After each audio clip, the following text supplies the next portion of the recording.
একজন নবীকে কেন্দ্র করে, যিনি তুয়া উপত্যকায় দাঁড়িয়ে আছেন, আর আল্লাহ রাব্বুল আলামিন তাকে বলছেন, বা'দা আউযু বিল্লাহি মিনাশ শাইতানির রাজীম, ইন্নানি আনা আল্লাহ, নিশ্চয়ই আমি আল্লাহ, লা ইলাহা ইল্লা আনা, আমি ছাড়া কোনো ইলাহ নেই, ফা'বুদনি, তুমি আমার ইবাদত করো, ওয়া আকিমিস সালাতা লিযিকরি, এবং আমার স্মরণের জন্য সালাত কায়েম করো, প্রতিষ্ঠা করো। সেই নবীকে আল্লাহ রাব্বুল আলামিন একটা গুরুত্বপূর্ণ দায়িত্ব দিচ্ছেন। তার আগে আল্লাহ পাক বলছেন, তোমার হাতে কি? ওয়া মা তিলকা বিয়ামিনিকা ইয়া মূসা, তিনি বলছেন আমার হাতে হচ্ছে লাঠি, এই লাঠি দিয়ে আমি আমার ব্যক্তিগত কিছু কাজ বা প্রয়োজন সারি। আল্লাহ পাক বলছেন, আলকিহা ইয়া মূসা, মূসা এই লাঠিটা নিক্ষেপ করো। ফাআলকাহা, অতঃপর তিনি সেটাকে নিক্ষেপ করলেন। ফাইযা হিয়া হাইয়াতুন তাসআ, এরপর সেই লাঠি জীবন্ত হয়ে ছোটাছুটি শুরু করল সাপের মতো। একটা বর্ণনা আছে যে এই দৃশ্যটা দেখার পর মূসা আলাইহিস সালাম পৃষ্ঠ প্রদর্শন করছিলেন, কারণ দৃশ্যটা কিন্তু স্বাভাবিক না। তিনি দেখছেন গাছের উপরে আগুন জ্বলছে, অদৃশ্য থেকে গায়েবী আওয়াজ আসছে, এবং সে আওয়াজ তাকে বলছে যে আমি আল্লাহ, তুমি আমার ইবাদত করো, আমার স্মরণের জন্য সালাত প্রতিষ্ঠা করো। তোমার হাতে এটা কি? লাঠি, ছুঁড়ে মারো। লাঠি সাপ হয়ে গেল। নবী মূসা আলাইহিস সালাম এই বিষয়টার সাথে তো আগে থেকে সম্পর্কিত নয়, পরিচিত নয়। এবার আল্লাহ পাক বলছেন, তোমার হাত তোমার বগলের ভিতরে প্রবেশ করো, এরপরে বের করো, দেখবে হাত থেকে জ্যোতির্ময় আলো নির্গত হচ্ছে। এই তুয়া উপত্যকায় দাঁড়িয়ে এই নবী মূসা আলাইহিস সালাম আল্লাহ রাব্বুল আলামিনের কাছে একটা দোয়া করছেন। কি দোয়া? তিনি বলছেন, রব্বিশ শরহ লি সদরি, হে আমার রব, আমার সদর, আমার বুকটাকে প্রশস্ত করে দিন। এর অর্থ এটাও হতে পারে যে আমার সাহসকে বৃদ্ধি করুন। ওয়া ইয়াসসির লি আমরি, এবং আমার কাজকে খুব সহজ করে দিন। আল্লাহ পাক যার জন্য কঠিন করে দিবেন তার জন্য কাজ কখনো সহজ নয়। আল্লাহ যার জন্য কাজ সহজ করে দিবেন তার জন্যই কাজ সহজ। আমরা বলি রব্বি ইয়াসসির ওয়া লা তুআসসির ওয়া তাম্মিম আলাইনা বিল খায়র। ওয়া ইয়াসসির লি আমরি ওয়াহলুল উকদাতাম মিন লিসানি, হে আল্লাহ, আমার জিহ্বার মধ্যে যে জড়তা আছে, এই মুখের জড়তাকে দূর করে দিন। ইয়াফকাহু কওলি, যাতে করে মানুষ আমার কথা বুঝতে পারে। ওয়াজআলনি ওয়াজিরাম মিন আহলি, আমার পরিবারের মধ্যে একজন ওজির আমাকে দান করুন। হারুন আখি, আমার ভাই হারুনকে দিন। হারুন আখিশদুদ বিহি আমরি, হারুন আখিশদুদ বিহি আমরি ওয়া আশরিকহু ফি আমরি। ওয়াজআলনি ওয়াজিরাম মিন আহলি, হারুন আখিশদুদ বিহি আজরি ওয়া আশরিকহু ফি আমরি।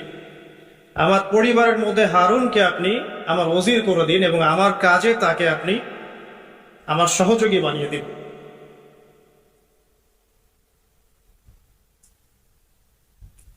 কাই নুসাব্বিহাকা কাসীরা, যাতে করে আমরা বেশি বেশি আপনার জিকির করতে পারি। কাই নুসাব্বিহাকা কাসীরা ওয়া নাযকুরাকা কাসীরা, আপনাকে বেশি বেশি স্মরণ করতে পারি এবং আমাদের কাজ সহজ হয়ে যায়।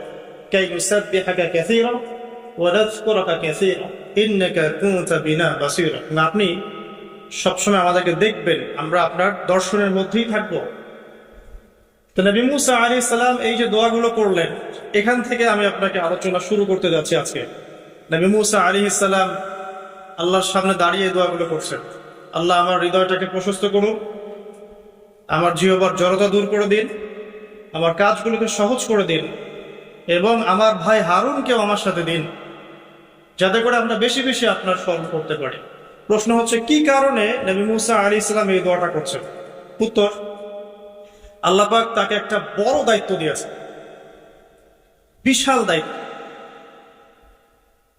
বলতে পারা যায় যে একটা চলমান বিশ্বের সবচেয়ে বড় স্বৈরাচারী শাসক, জালেম, কাফের, মুশরিক, সবচেয়ে বড় আল্লাহদ্রোহী, অহংকারী, মুতাকাব্বির, তার কাছে মুসা আলাইহিস সালামকে আল্লাহ পাক পাঠাচ্ছেন ইসলামের দাওয়াত দেওয়ার জন্য। এটা বিশাল, হিউজ টাস্ক, একটা বড় বিষয়, তাই নাকি? অনেক বড় বিষয়। এবং সেই আল্লাহদ্রোহী, কাফের, জালেম, তার নাম আমরা সবাই জানি, তার নাম কি? ফিরআউন। আল্লাহ পাক বলেছেন ইযহাব ইলা ফিরআউন ইন্নাহু তাগা, তুমি ফিরআউনের কাছে যাও, ফিরআউন সীমা লঙ্ঘন করেছে। কোন একটা জায়গায় আছে ফিরআউন বলেছিল যে আনা রাব্বুকুমুল আ'লা, সূরা নাবা, সূরা নাজিয়াতের মধ্যে আছে আনা রাব্বুকুমুল আ'লা, সে বলেছিল আমি তোমাদের মহান রব। নাউযুবিল্লাহ। সে আরো বলেছিল মা আলিমতু লাকুম মিন ইলাহিন গায়রি, আমি ছাড়া তোমাদের কোন ইলাহ আছে আমি তো এটা জানি না। নাউযুবিল্লাহ। মা উরিকুম ইল্লা মা আরা, আমি তো সেটাই তোমাদেরকে দেখাই যে আমি দেখি, মানে আমি যা ভালো মনে করি আমি তো তাই তোমাদেরকে দেখাই। ওয়া মা উরিকুম ইল্লা সাবিলা রাশাদ, এবং আমি তোমাদেরকে শুধু সৎ পথ দেখাই। এটা ফিরআউনের কথা। মানে এক কথায় সে পৃথিবীর সবচেয়ে বড় আল্লাহদ্রোহী এবং সবচেয়ে বড় পরাশক্তির অধিকারী। তার চেয়ে শক্তিশালী সেনাবাহিনী ওই সময় কারো ছিল। আমি কি বুঝাতে পারছি? আমি চেষ্টা করছি খুব সহজ করে বলার জন্য। তো এই বিশাল দায়িত্ব পেয়ে মুসা আলাইহিস সালাম এই দোয়াটা করছেন, আল্লাহ এত বড় দায়িত্ব, তুমি আমার হৃদয়টাকে প্রশস্ত করো, আমার জিহ্বার জড়তাকে দূর করে দাও, আমার কাজগুলো সহজ করে দাও। এবং ওরা মনে করে, ফিরআউনের যে কমিউনিটি, তারা মনে করে যে আমি একজন ব্যক্তিকে হত্যা করেছি। মনে আছে এক থাপ্পড়ে একজন ব্যক্তি নিহত হয়েছেন। নবী মুসা আলাইহিস সালাম দেখলেন একদিন যে তার কওমের একজন এবং ফিরআউনের সেনাবাহিনীর একজন পরস্পর লড়াই করছে রাস্তায়। মুসা আলাইহিস সালাম তার কওমের ব্যক্তিকে সাহায্য করার জন্য এগিয়ে গেলেন। ফাওয়াকাযাহু, একটা ঘুষি মুসা আলাইহিস সালাম তাকে দিয়েছিলেন।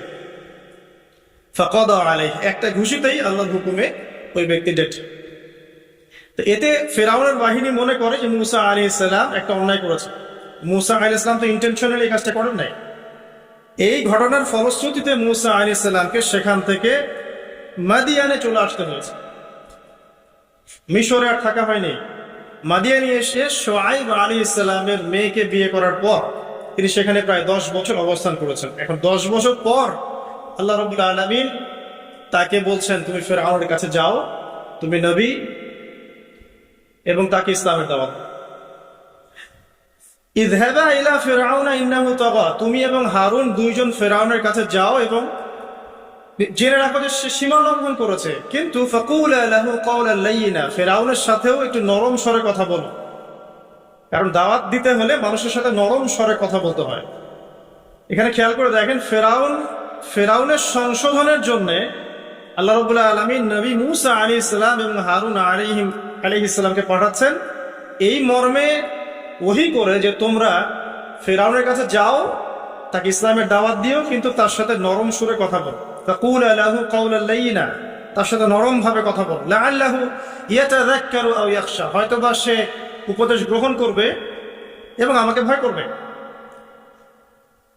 আমি বলছি ফিরআউন পৃথিবীর সবচাইতে উদ্ধত, অহংকারী এবং কাফের মানুষ। তার ব্যাপারে দাওয়াত দেওয়ার সময় এই নসিহত। তাহলে আমরা যারা মুসলিমদের মধ্যে দাওয়াতি কাজ করি বা একে অন্যের ভুল সংশোধনের চেষ্টা করি, তাদের ভাষা কেমন হওয়া উচিত, পদ্ধতি কেমন হওয়া উচিত? আর কোন দলিলের প্রয়োজন আছে? মানে ভুল সংশোধনের নবমী একটা পদ্ধতি থাকে, এটা বাদ দিয়ে আমরা এখন ভুল সংশোধনের অনলাইনেই পদ্ধতি গ্রহণ করেছি, যেখানে একজন ব্যক্তিকে নিয়ে এসে কাপড় চোপড় খুলে ওয়াশিং মেশিনে ঢুকিয়ে দেওয়া এবং পিছনে লেগে থাকে কিছু আহলুল কমেন্ট আছে না, আহলুল কোরআন, আহলুল হাদিস, এরকম আছে আহলুল কমেন্ট। সারাদিন ইসলামে বসে কমেন্ট, এটাই তার যুদ্ধ, এটাই তার জিহাদ ইসলামের জন্য। এটা খুব সহজ যে আপনি ভরপেট খাবেন, রিল্যাক্সে বাসায় থাকবেন, এসি রুমে বসবেন, মোবাইলটা হাতে নেবেন, অনলাইনে ঢুকবেন, লাইক করবেন, শেয়ার দিবেন, কমেন্ট করবেন। এটা খুব সহজ। বাট উম্মার জন্য কনস্ট্রাকটিভ কাজ করা এত সহজ নয়। একটা বই লেখা এত সহজ নয়। একটা লেকচার কোয়ালিটিপূর্ণ দেওয়া এত সহজ নয়। হাজার মানুষের সামনে দাঁড়িয়ে ইসলামের কথা বলা এত সহজ নয়। এবং যুগ উপযোগী ভাবে ইসলামকে রিপ্রেজেন্ট করা, যাতে করে ওই যুগের মানুষ সেটাকে গ্রহণ করে, কাজগুলো এতটাও সহজ নয়। ভুল ধরা সহজ, সমালোচনা করা সহজ, অনলাইনে কমেন্ট করা সহজ। তো বুদ্ধিবৃত্তিক এই পরিবর্তন যতদিন পর্যন্ত আমাদের এই যুব সমাজের আসবে না, সুদূর প্রসারী উম্মার খেদমত, এটা আমার মনে হয় আকাশ কুসুম কল্পনা। ফেরাউনকে দাওয়াত দেওয়ার জন্য নবী মুসা আলাইহিস সালাম এবং হারুন আলাইহিস সালামকে পাঠানো হচ্ছে। বলা হচ্ছে এই মর্মে, ইযহাবা ইলা ফিরআউন, তোমরা দুজন ফেরাউনের কাছে যাও। ফাকুলা লাহু কাওলান লাইয়িনা, তার সাথে নরম সুরে কথা বলো। লাআল্লাহু ইয়াতাযাক্কারু আও ইয়াখশা, হয়তোবা সে উপদেশ গ্রহণ করতেও পারে, অথবা আল্লাহকে ভয় করতেও পারে। আল্লাহ পাক কিন্তু ভালো করেই জানেন সে করবে না। আল্লাহ তো ভবিষ্যৎ জানেন, তারপরেও আল্লাহ পাক এই হুকুম করছেন। সেম হুকুম নবী সাল্লাল্লাহু আলাইহি ওয়াসাল্লামের ক্ষেত্রেও, ফাযাক্কির ইন্নামা আনতা মুযাক্কির, আপনি উপদেশ দিন, আপনি উপদেশ দাতা মাত্র। লাস্তা আলাইহিম বিমুসাইতির, আপনি মানুষের উপর দারোগা নন। একজন লাঠির ভয় দিয়ে কর্কশ ভাষায় কথা বলে ডমিনেট করে তাকে হক মানতে বাধ্য করতে হবে, এটা ইসলাম শেখায় না। লাস্তা আলাইহিম বিমুসাইতির ফাযাক্কির ইন নাফাআতি যিকরা, আল্লাহ বলেন উপদেশ দাও তুমি, উপদেশ যদি কাজে আসে। সায়াযাক্কারু মান ইয়াখশা, যারা আল্লাহকে ভয় করে তারা শীঘ্রই উপদেশ গ্রহণ করে। ওয়া ইয়াতাজান্নাবুহাল আশকা, এবং যারা পাপী সীমালঙ্ঘনকারী তারা করবে না। সিম্পল। প্রত্যেক নবীর ব্যাপারে এই দাওয়াতটাই ছিল। যাই হোক, আমাদের আগে দাওয়াতি কাজের ক্ষেত্রে সমালোচনার সুস্থ সংস্কৃতি শেখা উচিত। এতে করে ইনশাআল্লাহ তাআলা উম্মার কল্যাণ হবে। অন্যথায় উম্মার কল্যাণ করতে গিয়ে আমরা অকল্যাণ করে ফেলতে পারি, অদূরদর্শিতাবশত, যেটা আমরা বুঝতে পারছি না। আল্লাহ পাক আমাদেরকে বোধ শক্তি এবং দূরদর্শিতা দান করুন, আমিন। আসুন, এবার ফেরাউন কি করলো? ফেরাউন কাউন্টার প্রশ্ন করা শুরু করলো। আমি তো জানি আমি ছাড়া কোনো ইলাহ নাই, আমি তো জানি আনা রাব্বুকুমুল আ'লা। এটা কোন রবের কথা বলছে? মুসা আলাইহিস সালাম বলছেন, আমি সেই রবের কথা বলছি যেই রব আসমান সৃষ্টি করেছেন, জমিন সৃষ্টি করেছেন, যার কাছে তোমাকেও ফিরে যেতে হবে, যিনি ছাড়া কোনো ইলাহ নাই, যিনি কোনো কিছু ভুলে যান না। এখানে আছে সেই আয়াতটা, মিনহা খালাকনাকুম ওয়া ফিহা নুঈদুকুম ওয়া মিনহা নুখরিজুকুম তারাতান উখরা, সূরা তাহার মধ্যে আছে, পড়ে দেখবেন। তো এক কথায় ফেরাউন দাওয়াতের প্রথম দিকে মোটেই মুসা আলাইহিস সালামকে পাত্তা দিল না। তখন মুসা আলাইহিস সালাম বলছেন, আমি কি তোমাকে বড় কোনো নিদর্শন দেখাবো না? ফেরাউন বলছে, দেখাও দেখি কোন নিদর্শন আছে তোমার। মুসা আলাইহিস সালাম লাঠি ছুঁড়ে মারলেন, সাপ হয়ে গেল। এই দৃশ্য দেখে ফেরাউন ভয়ে আঁতকে উঠেছিল। কিন্তু তার চারপাশে যে জাদুকররা ছিল, বা সভা পর্ষদ, হারুন, হামান, করুন, এই যে যারা, হ্যাঁ, কারুন হামান যেটাকে আমরা বলি আর কি। কারুনের ধনভাণ্ডার, হামান ছিল সে কি রাজমিস্ত্রি, ইঞ্জিনিয়ার। তো তারা পরামর্শ দিচ্ছে যে মুসা আলাইহিস সালামের এই বিষয়গুলো জাদু ছাড়ার কিছুই নয়, আপনি বরং একটা কাজ করেন, দেশের সমস্ত জাদুকরদেরকে এক জায়গায় একত্রিত করেন, করে মুসার সাথে একটা মোনাজারা হবে, জাদুর মোনাজারা, দেখি কার জাদু বেশি শক্তিশালী। সেই মতো কাজ করা হলো। একটা বিশাল ময়দানে একত্রিত হলেন তারা। প্রথমে জাদুকর লাঠি ছুঁড়ে মারলো, জাদুকরদের লাঠি সাপ হয়ে গেল। চোখের ভেলকি এটা। আল্লাহ পাক বলেছেন এটা সিহরুন আযীম, তারা একটা বিশাল জাদু করছে। আর জাদুবিদ্যা সত্য, সুলাইমান আলাইহিস সালামের সময়ও জাদুবিদ্যার ব্যাপক চর্চা হয়েছে, ঠিক আছে? তো জাদু থেকে বাঁচার জন্য কি করবেন সেটা বলে দেই। প্রত্যেক ফরজ নামাজের পর যে জিকির আজগার গুলো আছে এগুলো ছাড়বেন না। সকাল সন্ধ্যায় যে দোয়াগুলো আছে এগুলো ছাড়বেন না। এই দোয়াগুলো শেখার সবচেয়ে বেস্ট একটা বই হচ্ছে হিসনুল মুসলিম। এই বইটা বাসায় মুখস্থ করে ফেলেন। তার জাদু সত্য, একবার আক্রান্ত হয়ে গেলে কিন্তু সমস্যা। জাদু সত্য, চোখের বদ নজরও সত্য। চোখের বদনজর সত্য। জাদুর মধ্য দিয়ে স্বামী স্ত্রীর সম্পর্কের বিচ্ছেদ ঘটানো সম্ভব, কারো ক্ষতি করা সম্ভব। হিংসা সত্য, হিংসার ফল সত্য। যে ব্যক্তি হিংসা করে তার আমল নামের নেকিগুলো এমনভাবে পুড়ে যায়, ঠিক যেমন করে কাঠে আগুন দিলে কাঠ পুড়ে যায়। সবচেয়ে বেস্ট অপশন, যদি কিছু পারেন না পারেন, সকাল সন্ধ্যায় 3 বার করে সূরা ইখলাস, 3 বার সূরা ফালাক, 3 বার সূরা নাস পড়বেন, ইনশাআল্লাহ যথেষ্ট, ইনশাআল্লাহ। আর প্রত্যেক ফরজ নামাজের পরে আয়াতুল কুরসি, রাতের শোয়ার সময় আয়াতুল কুরসি এবং সূরা বাকারার শেষের 2 আয়াত বা 3 আয়াত, ইনশাআল্লাহ আপনি সেফ থাকবেন। তো এটা এই জন্য বললাম যে এখন কিন্তু বাংলাদেশের প্রেক্ষাপটে জাদুবিদ্যার চর্চা হচ্ছে। দেখবেন তান্ত্রিক, কবিরাজ অনেক বের হয়েছে, পোস্টারিং করে করে, মানে স্বামী স্ত্রী বিচ্ছেদ করানো হয়, প্রেমের সম্পর্ক জোড়া লাগানো হয়, এই করা হয়, সেই করা হয়। এগুলো ডেকে ডেকে মানুষকে এরা ইমান হারা করছে। কেউ যদি জাদু চর্চা করে নিঃসন্দেহে সে কাফের হয়ে যাবে। এবং ইসলামের বিধান কিন্তু মৃত্যুদণ্ড। ইসলামিক খেলাফা যদি থাকতো, ইসলামিক যে শাসন যেটাকে বলা হয়, এখানে কিন্তু এই জাদুবিদ্যার চর্চার শাস্তি মৃত্যুদণ্ড। যাই হোক, এটার জন্য একটা বই সাজেস্ট করলাম, হিসনুল মুসলিম। তো ফেরাউনের এই যে বড় বড় জাদুকররা, তারা যখন লাঠি ছুঁড়ে মারলো, সাপ হয়ে গেল। এবার মুসা আলাইহিস সালাম তার লাঠি ছুঁড়ে মারলেন, তার লাঠি এত বড় সাপ হয়ে গেল যে ওই সাপগুলোকে সে গিলে ফেলল। এই দৃশ্যটা দেখে এই জাদুকরদের সবাই তাৎক্ষণিক মুসলিম হয়ে গেল, তাৎক্ষণিক।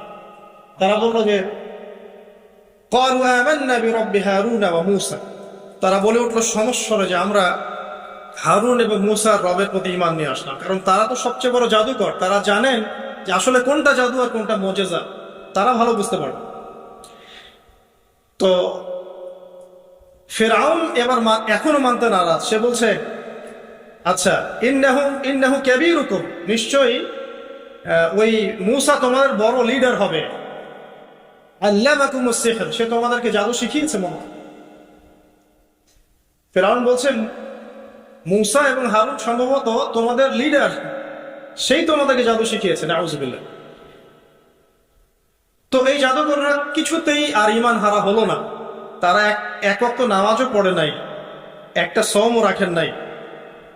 তারা কিন্তু আল্লাহর জন্যে জিহাদও করেন নাই, তারা যাকাত দেন নাই, কিছুই করেন নাই, শুধু ঈমান, শুধু ঈমান।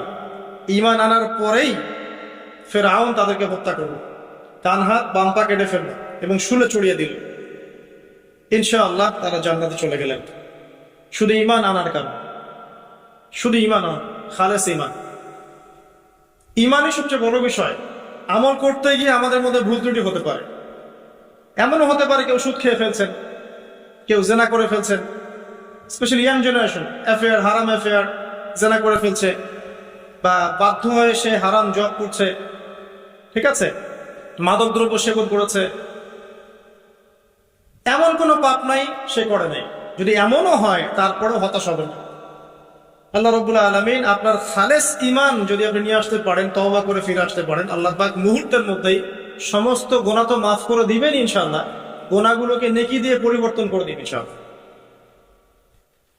সো আমি ইয়াং জেনারেশনকে রিকোয়েস্ট করবো যে হতাশ হবেন না। হতাশার কারণে তারা আজকে বিভিন্ন জায়গায় চলে যাচ্ছে, শুধু হতাশা। চাকরি নাই, হতাশ। গার্লফ্রেন্ডের সাথে বনিবনা হচ্ছে না, হতাশ। তারপরে বাসা থেকে প্রেশার দেওয়া হচ্ছে, হতাশ। কবে কামাই করবি, কবে খাওয়াবি, হতাশ। চাকরি একটা ভালো রেজাল্ট হচ্ছে না, হতাশ। মানে হতাশাই কিন্তু মূল কারণ। ফ্রাস্ট্রেটেড তারা লাইফটার প্রতি, দূর, লাইফে কিছুই করতে পারতেছে, চারদিক থেকে প্রেশার। তখন তারা হতাশ হয়ে বিভিন্ন খারাপ পথে পা বাড়াচ্ছে। তো হতাশা দূর করার জন্য একটা বিষয় যথেষ্ট, সেটা হলো আপনি আল কোরআনের কাছে আসেন এবং 5 ওয়াক্ত নামাজ মসজিদে আদায় করেন। ইনশাআল্লাহ দেখবেন হতাশা আপনার মন থেকে চলে যাবে। এবং ডেইলি জিকির আজকার গুলো নিয়মিত করেন, দেখবেন ইনশাআল্লাহ আপনার মনটা আল্লাহর নূর বা আলো দিয়ে পরিপূর্ণ থাকবে ইনশাআল্লাহ। আপনি হতাশ হবেন। আর শয়তান তখনই সুযোগ নেবে আপনার কাছে যখন আপনি হতাশ হয়ে যাবেন।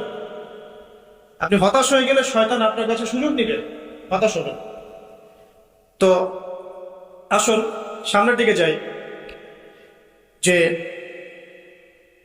জাদুকররা যখন ইসলাম কবুল করলো, এরপরে নবী মুসা আলাইহিস সালাম ফেরাউনকে বারংবার দাওয়াত দিয়েছেন, বারংবার। কতবার সেটা আল্লাহ ভালো জানেন। বারংবার তাকে দাওয়াত দিয়েছেন, ফেরাউন তার দাওয়াত কবুল করেনি। যখন সে দাওয়াত কবুল করে নাই, মুসা আলাইহিস সালাম আল্লাহর কাছে দোয়া করতেন, একটা করে আযাব আসতো। একবার ব্যাঙের আযাব আসলো, একবার উকুনের, একবার ধরেন যে আপনার প্লেগ বা মহামারী, একবার রক্তের আযাব, হ্যাঁ, একবার ওই যে ফড়িং এর আযাব, মানে বিভিন্ন আযাব আসতে থাকে। যখনই কোনো আযাব আসে তখন ফেরাউন বলে যে হে মুসা, তুমি তোমার রবের কাছে দোয়া করো, যদি আযাব উঠিয়ে নেওয়া হয় আমরা মুমিন হয়ে যাব আর বনু ইসরায়েলকে ছেড়ে দিব। বনু ইসরায়েল কারা? যাদেরকে ফেরাউন দাস বানিয়ে রেখেছে। এই বনু ইসরায়েলদের সাথে ইউসুফ আলাইহিস সালামের সম্পর্ক আছে, ইয়াকুব আলাইহিস সালামের সম্পর্ক আছে, ঘুরে ফিরে ইব্রাহিম আলাইহিস সালামের সন্তান ইসহাক আলাইহিস সালামের ট্রাইবের সাথে মিলে যায়। ঠিক আছে?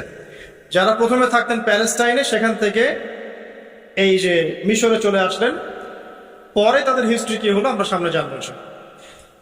যখনই কোনো আযাব আসে তখন ফেরাউন মুসা আলাইহিস সালামকে বলে তুমি জাস্ট দোয়া করো আল্লাহর কাছে, আল্লাহ যেন আযাব উঠিয়ে নেয়, আমরা মুমিন হয়ে যাব। কিন্তু যখনই মুসা আলাইহিস সালাম দোয়া করেন, আযাব উঠে যায়, ফেরাউন আবার সীমা লঙ্ঘন করা শুরু করে। এই সিলসিলা চলতে লাগলো, চলতে চলতে চলতে এমন এক পর্যায়ে আসলো যে ফেরাউন সিদ্ধান্ত নিল ঠিক আছে, বনু ইসরায়েলকে আমরা সদল বলে শেষ করে ফেলব। কিভাবে? পরিকল্পনা করা হলো, ঠিক আছে বনু ইসরায়েলকে আমরা ছেড়ে দেই, মুসা তাকে নিয়ে যাক, যখন তারা লোহিত সাগরে পৌঁছাবে আমরা পিছন দিক থেকে ধাওয়া করে ওদেরকে পিছিয়ে দেব। এই ঘটনা আপনারা সবাই জানেন, কিন্তু এর পরে যা হতে যাচ্ছে এটা সবাই হয়তো জানেন। এবার আসেন, মুসা আলাইহিস সালাম বনু ইসরায়েলকে নিয়ে যাচ্ছেন, সামনে লোহিত সাগর, পিছনে ফেরাউনের বাহিনী ধাওয়া করছে। উদ্দেশ্য মুসা এবং বনু ইসরায়েল সবাইকে একসাথে শেষ করে ফেলা। আর বলে রাখি যে ফেরাউনের কাছে ছিল তৎকালীন সময়কার সবচেয়ে সেরা সেনাবাহিনী, সুপার পাওয়ার, এখনকার ওই যে ন্যাটো, রাশিয়া, চায়নার মতো আর। তো আল্লাহ রাব্বুল আলামিন পরিকল্পনা করেছেন এখানে কোনো একটা।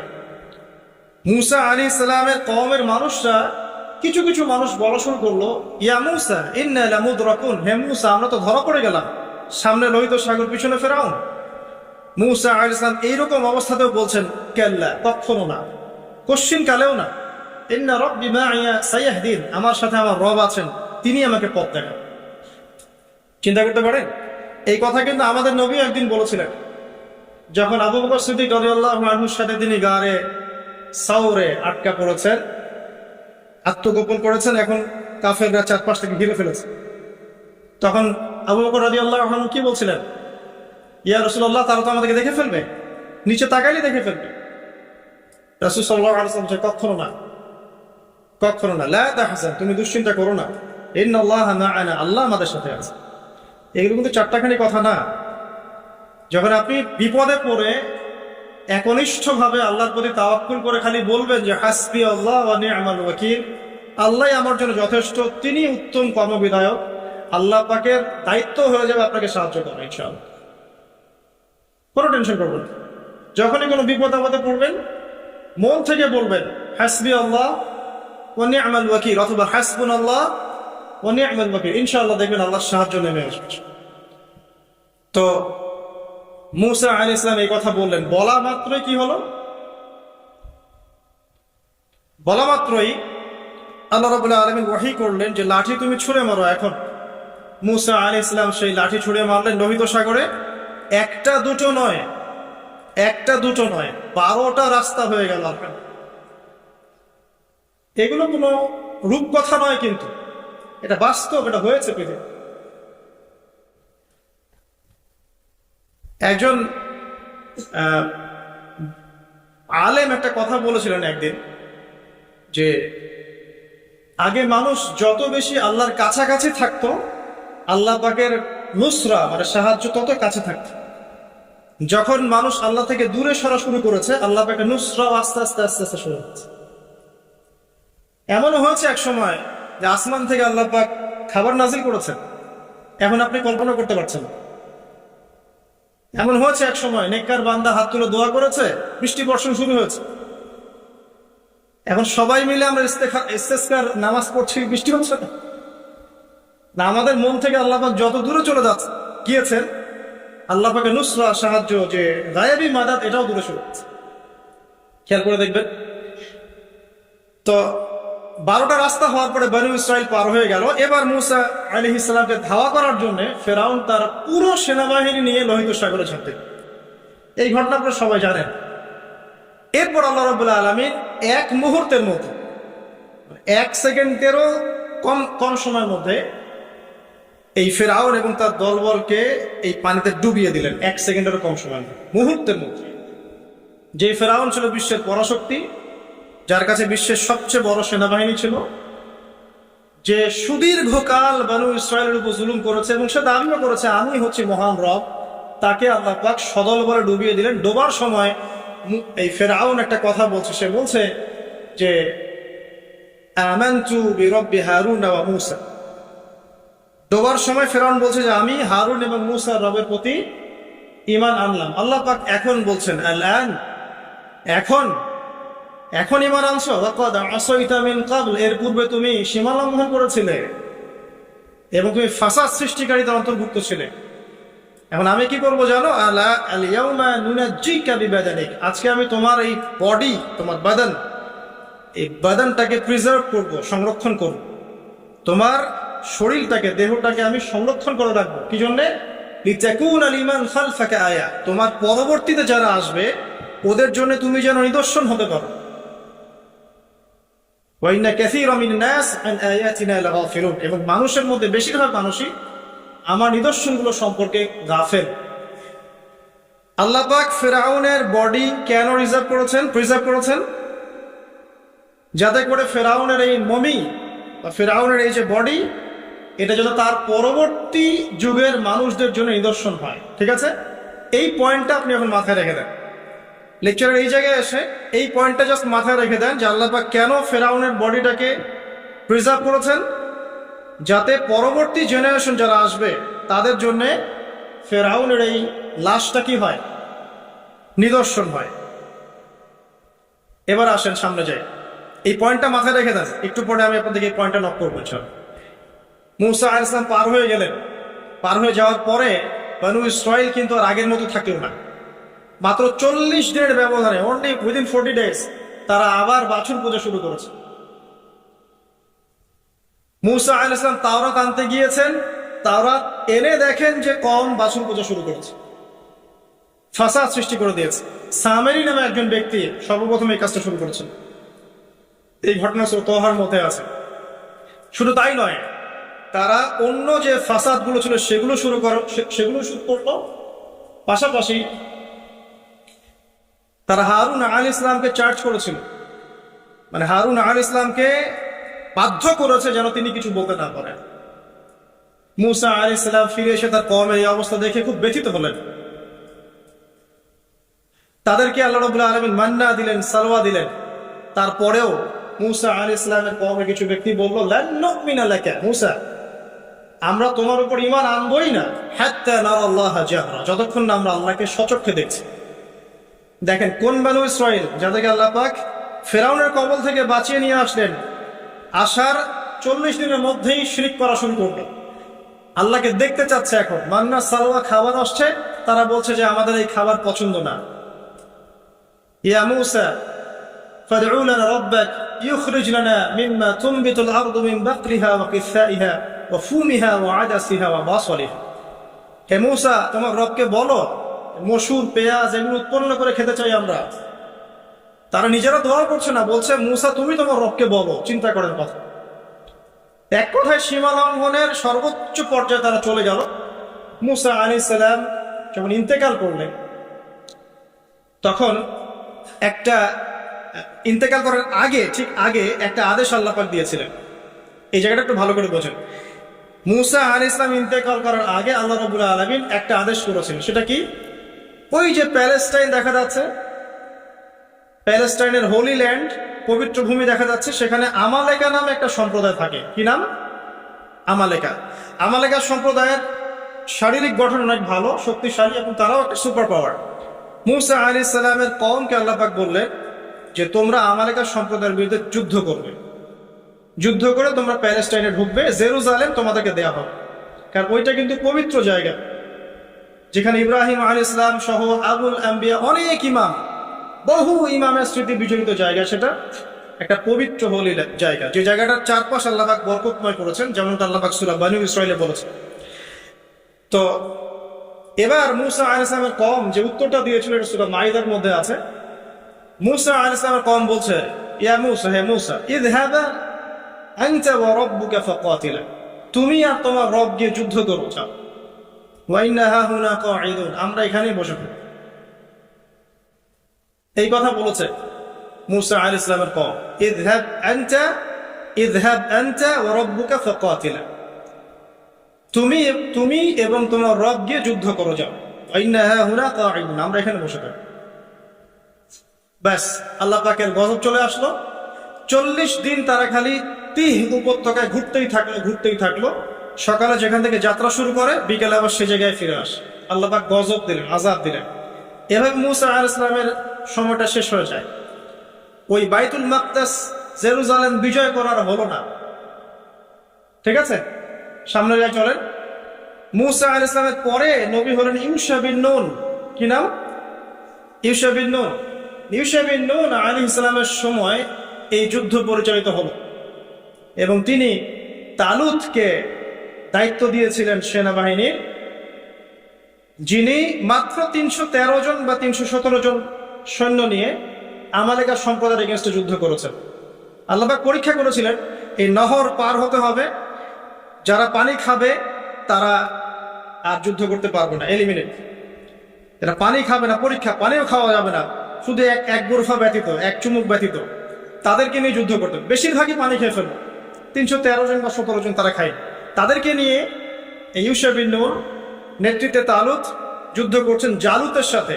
জালুত হচ্ছে আমালেকা সম্প্রদায়ের সেনাপতি, বিশাল শক্তিশালী, একাই সে 100 জনের জন্য যথেষ্ট, এমন শক্তিশালী। এখন এই ইউশা বিন নুন আলাইহিস সালামের সেনাবাহিনীর মধ্যে দাউদ আলাইহিস সালাম, তালুতের সেনাবাহিনীর মধ্যে দাউদ আলাইহিস সালাম ছিলেন। তখন তিনি ছোট, বেশি বড় না, হয়তো 20 বছর বয়স হবে বা তার চেয়ে কম। তো তিনি, তার হাতে একটা ধনুক ছিল, যেটাকে অনেকে বাটুল বলেছেন, গোলা বলেছেন। এটা দিয়ে দূর থেকে নিক্ষেপ করা, এটাকে জালুতের চোখের মধ্যে গিয়ে লাগে, এবং জালুত ওই একটা আঘাতেই দেয়।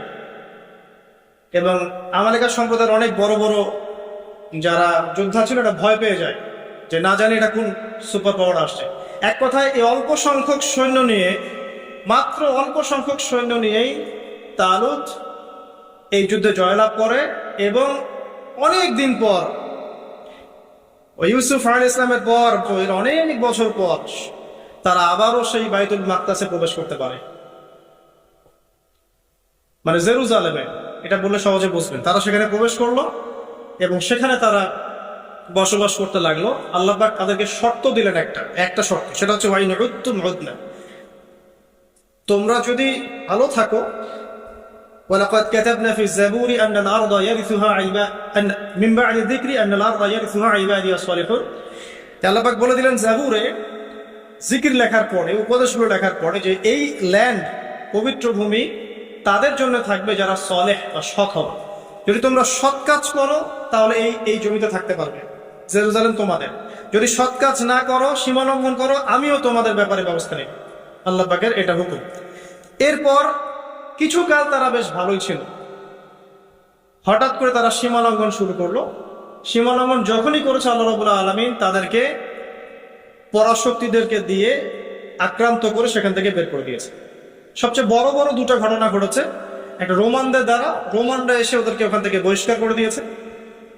আরেকটা যে বুখত নাসর, তার দ্বারা পরবর্তীতে তিনি তাদেরকে এখান থেকে সীমা লঙ্ঘনের কারণে বের করে দাসত্ব শৃঙ্খলা আবদ্ধ করে ব্যাবিলনে নিয়ে আসেন, যে জায়গাটার নাম হচ্ছে ইস্পাহান।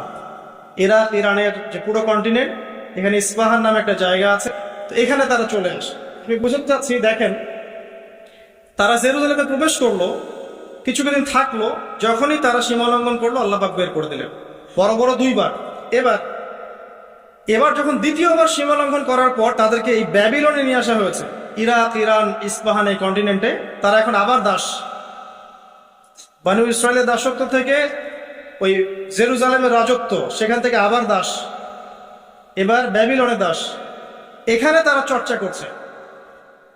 বলা হয়, ডক্টর রাগিব সার্জান উনি হিস্ট্রি কিতাবে এনেছেন যে এখানে আসার পরে তাওরাত লিখার যে ব্যাপারটা, এটা স্টার্ট করেছে তারা। মানে 400-500 বছর পর তাওরাত এইভাবে লেখা হয়েছে কাগজে কলমে। তার আগ পর্যন্ত কাগজে কলমে লিখতে পারেনি তারা। তাহলে কতটা বিকৃত এখানে সাধন হতে পারে এটা ভাবেন এখন তারা। একটা কথা বলা হয়নি যে এই দুইবার তাদেরকে বের করে দেওয়ার আগে দাউদ আলাইহিস সালাম কিন্তু ওই হোলি ল্যান্ড থেকে, জেরুজালেম থেকে এই পুরো ওয়ার্ল্ডকে রুল করেছিল। এবং দাউদ আলাইহিস সালামের পরে তার সন্তান সুলাইমান আলাইহিস সালাম, তিনিও কিন্তু এই জেরুজালেম থেকেই পুরো বিশ্বকে নেতৃত্ব দিয়েছেন। এবং তার শাসন ক্ষমতা ছিল অসাধারণ, অনন্য, এমন যে মুহূর্তের চোখের পলকের মধ্যে একটা রাজ্যের সিংহাসনকে তুলে নিয়ে আসতে পারে। একবার যে সাবার রানী বিলকিসের ঘটনা আছে, কি করেছে? সূর্যকে সেজদা করে, হুদহুদ পাখি খবর দিল। তো সুলাইমান আলাইহিস সালাম বলছেন যে কে আছো জিনদের মধ্যে, কে আছো ওই রানীর সিংহাসন তুলে নিয়ে আসতে পারবে? একজন বলছে যে আমাকে এতটুকু সময় দেন, আপনি বসবেন উঠবেন, এইটুকু সময়ের মধ্যে আমি নিয়ে চলে আসবো। আর একজন যার কাছে কিতাবের জ্ঞান ছিল, সে বলছে যে বসা ওঠা লাগবে না, আপনি চোখের পলক ফেলতে যতক্ষণ সময় লাগে, এতটুকু সময়ের মধ্যে আমি তুলে নিয়ে আসবো সেই সিংহাসন। চিন্তা করতে পারেন কি পরিমাণ সুপার পাওয়ার ছিলেন সুলাইমান আলাইহিস সালাম? আপনি কি ভাবতে পারলেন? আজকে আমরা যে ক্ষমতার দাপটগুলো দেখাই সারা ওয়ার্ল্ড ওয়াইড, এগুলো সুলাইমান আলাইহিস সালামের সামনে কিচ্ছু না। জিন জাতি তার অনুকূলে, জিন জাতিকে তিনি কাজ করাতে পারেন, পাখির ভাষা বোঝেন, পিঁপড়ার ভাষা বোঝেন, হ্যাঁ, আংটি আছে তার, সিংহাসন, মুহূর্তের মধ্যে এখান থেকে ফ্লাই করে বিশ্বের এক প্রান্তে আবার এক প্রান্তে। এইরকম সুপার পাওয়ার ছিল সুলাইমান আলাইহিস সালাম। এবং বনু ইসরাইল ওই সময় তাদেরকে দেখেন, আবার কি ভাগ্যের নির্মম পরিহাস, জুলুম করার কারণে, আল্লাহ পাকের সাথে সীমা লঙ্ঘন করার কারণে, সুলাইমান আলাইহিস সালামের পরবর্তীতে আবার ফাসাদ সৃষ্টি করার কারণে এই যে আবার দাসত্ব শৃঙ্খলা আবদ্ধ হয়ে ব্যাবিলনে আসতে হয়। বসে আবার ব্যাবিলনে আসতে হয়। তাহলে চেইনটা মিলান, মিশরের দাসত্ব থেকে জেরুজালেমের রাজত্ব, সেখান থেকে পুরো ওয়ার্ল্ডের সুপার পাওয়ার, আবার সীমালঙ্ঘন, আবার আসলো কোথায়? ব্যাবিলন। এবার এসে তারা চর্চা করে যে আমাদের আরেকজন মেসিহ আছে, সেই মেসিহ যখন আসবে আমরা আবারও সেই হোলি ল্যান্ড ফিরে পাবো এবং সেখান থেকে আমরা বিশ্ব শাসন করব। আচ্ছা, এবার আসেন, এবার আপনাদেরকে মাথার পিছনে রাখতে বলেছিলাম একটা কথা, সেটা কোনটা? ফেরাউনের মমি। এবার আমরা দেখতে পাচ্ছি যে 1897 সাল, 1897, আমরা 1897 চলে আসি। 1897 আগে অনেক ঘটনা ঘটেছে, ওইদিকে আমি মানে শর্ট টাইমে যেতে পারবো না। এই জেরুজালেম মাশাআল্লাহ উমর রাদিয়াল্লাহু আনহুর সময় বিজিত হয়েছে, উনি নিয়েছেন। তারপরে আবু উবাইদা ইবনে জাররাহ তিনি প্রবেশ করেছেন।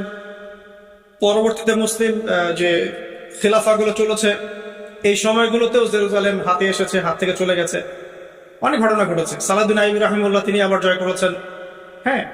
তারপরে নুরউদ্দিন, আমরা জঙ্গি বলি, আসলে ওটা জিন কি, ওনারা করেছেন। এভাবে অনেকেই করেছে, পালা বদল হয়েছে, ক্রুসেড হয়েছে, ওরা একবার দখল করেছে, আবার আমরা অ্যাচিভ করেছি, অনেক ঘটনা ঘটেছে। বাট এই জায়গাটা খেয়াল করেন, 1897 সালে ফেরাউনের মমিটা আবিষ্কার হয়ে গেল। 1897 আল্লাহ পাক কি জন্য এটাকে রেখেছিলেন? লিতাকুনা লিমান খালফাকা আয়া, যাতে তোমার পরবর্তীতে যারা আসবে তাদের জন্য তুমি নিদর্শন হও। 1907 সালে এটা এনশিওর করা হলো যে এই মমিটা সেই ফেরাউনেরই, যার নাম রেমেসিস II মনেপ্তা, যার নাম হচ্ছে রেমেসিস II মনেপ্তা। এটা সবাই হিসাব কিতাব করে দেখলেন, গবেষণা করে দেখলেন, ওকে, যারা গবেষণা করেছেন তারা মুসলিম হয়ে গেছেন মাশাআল্লাহ। এই সময় থেকেই সারা ওয়ার্ল্ডের মধ্যে আবার একটা মুভমেন্টও শুরু হয়ে গেল। ঠিক এই সময় থেকে সবকিছু কিন্তু মিস্টেরিয়াস, ঠিক এই সময় থেকে। এবার আসেন, এই মুভমেন্টটা কি করা শুরু করলো? প্রথমে ইকোনমি সমৃদ্ধ করা শুরু করলো এবং প্রচন্ড অর্থনৈতিকভাবে শক্তিশালী হয়ে গেল। গোল্ডের বিজনেস করা শুরু করলো, আফ্রিকান কন্টিনেন্টে মাইনিং করা শুরু করলো, হীরার খনিগুলো মাইন করা শুরু করলো, আফ্রিকার দরিদ্র কান্ট্রিগুলো থেকে মাইনিং করা শুরু করলো। দোয়া করি বেশি বেশি করে উম্মার জন্য, এবং উম্মাকে নিয়ে চিন্তা করি, ফিকির করি। আত্মকেন্দ্রিক চিন্তা বাদ দিয়ে গ্লোবাল চিন্তা করি, উম্মাকে নিয়ে চিন্তা করি। আমাদের চিন্তা তো সংকীর্ণ, নিজ নিজ দল, পথ, মত, এগুলোর মধ্যে চিন্তার গণ্ডি সীমাবদ্ধ হয়ে পড়েছে। চিন্তাকে একটু প্রশস্ত করি, সবাইকে মুসলিম ভাবতে শিখি। সবাই মুসলিম আমার ভাই, ত্রুটি থাকতে পারে, আপনার সাথে আমার মাযহাবি মানে ইখতিলাফ থাকতে পারে, আদর্শগত ইখতিলাফ থাকতে পারে, বাট দিন শেষে আপনি আমার ভাই মুসলিম। একটা ইউনাইটেড চিন্তা করতে পারি যে না, আমরা সবাই মুসলিম। তুয়া উপত্যকায় দাঁড়িয়ে আছেন, আর আল্লাহ রাব্বুল আলামিন তাকে বলছেন, বা'দা আউযু বিল্লাহি মিনাশ শাইতানির রাজীম, ইন্নানি আনা আল্লাহ, নিশ্চয়ই আমি আল্লাহ, লা ইলাহা ইল্লা আনা, আমি ছাড়া কোনো ইলাহ নেই, ফা'বুদনি, তুমি আমার ইবাদত করো, ওয়া আকিমিস সালাতা লিযিকরি, এবং আমার স্মরণের জন্য সালাত কায়েম করো, প্রতিষ্ঠা করো। সেই নবীকে আল্লাহ রাব্বুল আলামিন একটা গুরুত্বপূর্ণ দায়িত্ব দিচ্ছেন। তার আগে আল্লাহ পাক বলছেন, তোমার হাতে কি? ওয়ামা তিলকা বিয়ামিনিকা ইয়া মূসা, তিনি বলছেন আমার হাতে হচ্ছে লাঠি, এই লাঠি দিয়ে আমি আমার ব্যক্তিগত কিছু কাজ বা প্রয়োজন সারি। আল্লাহ পাক বলছেন, আলকিহা ইয়া মূসা, মূসা এই লাঠিটা নিক্ষেপ করো। ফাআলকাহা, অতঃপর তিনি সেটাকে নিক্ষেপ করলেন। ফাইযা হিয়া হাইয়াতুন তাসআ, এরপর সেই লাঠি জীবন্ত হয়ে ছোটাছুটি শুরু করল সাপের মতো। একটা বর্ণনা আছে যে এই দৃশ্যটা দেখার পর মূসা আলাইহিস সালাম পৃষ্ঠ প্রদর্শন করছিলেন, কারণ দৃশ্যটা কিন্তু স্বাভাবিক না। তিনি দেখছেন গাছের উপরে আগুন জ্বলছে, অদৃশ্য থেকে গায়েবী আওয়াজ আসছে, এবং সে আওয়াজ তাকে বলছে যে আমি আল্লাহ, তুমি আমার ইবাদত করো, আমার স্মরণের জন্য সালাত প্রতিষ্ঠা করো। তোমার হাতে ওটা কি? লাঠি, ছুঁড়ে মারো। লাঠি সাপ হয়ে গেল। নবী মূসা আলাইহিস সালাম এই বিষয়টার সাথে তো আগে থেকে সম্পর্কিত না, পরিচিত না। এবার আল্লাহ পাক বলছেন, তোমার হাত তোমার বগলের ভিতরে প্রবেশ করো, এরপরে বের করো, দেখবে হাত থেকে জ্যোতির্ময় আলো নির্গত হচ্ছে। এই তুয়া উপত্যকায় দাঁড়িয়ে এই নবী মূসা আলাইহিস সালাম আল্লাহ রাব্বুল আলামিনের কাছে একটা দোয়া করছেন। কি দোয়া? তিনি বলছেন, রব্বিশ ইশরাহ লি সাদরি, হে আমার রব, আমার সাদর, আমার বুকটাকে প্রশস্ত করে দিন। এর অর্থ এটাও হতে পারে যে আমার সাহসকে বৃদ্ধি করুন। ওয়া ইয়াসসির লি আমরি, এবং আমার কাজকে খুব সহজ করে দিন। আল্লাহ পাক যার জন্য কঠিন করে দিবেন তার জন্য কাজ কখনো সহজ নয়। আল্লাহ যার জন্য কাজ সহজ করে দিবেন তার জন্যই কাজ সহজ। আমরা বলি রব্বি ইয়াসসির ওয়া লা তুআসসির ওয়া তাম্মিম আলাইনা বিল খায়র। ওয়া ইয়াসসির লি আমরি ওয়াহলুল উকদাতাম মিন লিসানি, হে আল্লাহ আমার জিহ্বার মধ্যে যে জড়তা আছে এই মুখের জড়তাকে দূর করে দিন। ইয়াফকাহু কওলি, যাতে করে মানুষ আমার কথা বুঝতে পারে। ওয়াজআল লি ওয়াজিরাম মিন আহলি, আমার পরিবারের মধ্যে একজন ওজির আমাকে দান করুন। হারুন আখি, আমার ভাই হারুনকে দিন। হারুন আখিশদুদ বিহি আমরি, হারুন আখিশদুদ বিহি আমরি ওয়া আশরিকহু ফি আমরি। ওয়াজআল লি ওয়াজিরাম মিন আহলি, হারুন আখিশদুদ বিহি আজরি ওয়া আশরিকহু ফি আমরি। আমার পরিবারের মধ্যে হারুনকে আপনি আমার ওজির করে দিন, এবং আমার কাজে তাকে আপনি আমার সহযোগী বানিয়ে দিন।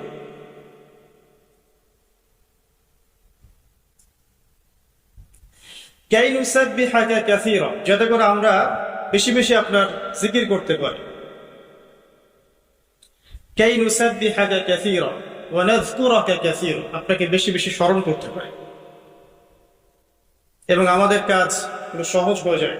কাই নুসাব্বিহাকা কাসীরা ওয়া নাযকুরাকা কাসীরা ইন্নাকা কুনতা বিনা বাসীরা, আপনি সবসময় আমাদেরকে দেখবেন, আমরা আপনার দর্শনের মধ্যেই থাকবো।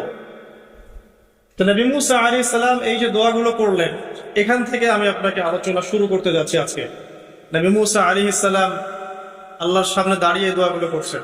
আল্লাহ আমার হৃদয়টাকে প্রশস্ত করুন, আমার জিহ্বার জড়তা দূর করে দিন, আমার কাজগুলোকে সহজ করে দিন, এবং আমার ভাই হারুনকেও আমার সাথে দিন, যাতে করে আমরা বেশি বেশি আপনার স্মরণ করতে পারি।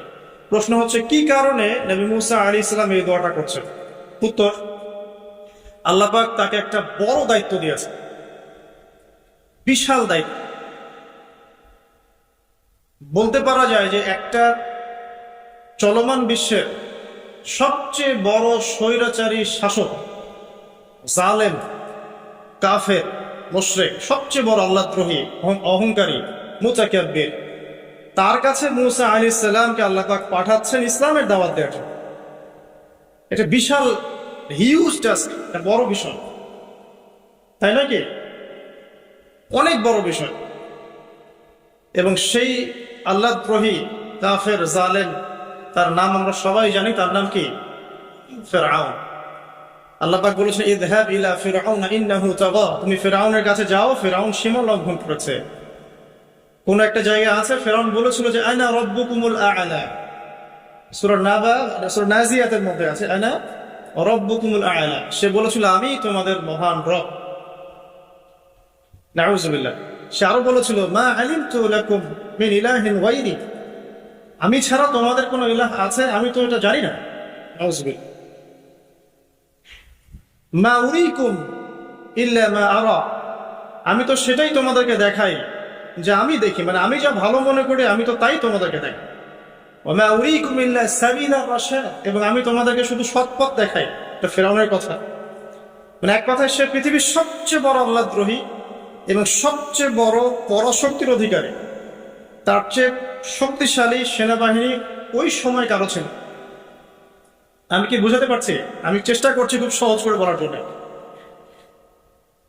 তো এই বিশাল দায়িত্ব পেয়ে মুসা আলাইহিস সালাম এই দোয়াটা করছেন, আল্লাহ এত বড় দায়িত্ব, তুমি আমার হৃদয়টাকে প্রশস্ত করো, আমার জিহ্বার জড়তাকে দূর করে দাও, আমার কাজগুলো সহজ করে দাও।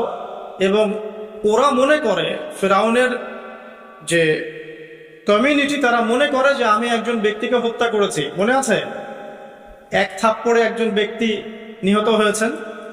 নবী মুসা আলাইহিস সালাম দেখলেন একদিন যে তার কওমের একজন এবং ফিরআউনের সেনাবাহিনীর একজন পরস্পর লড়াই করছে রাস্তায়।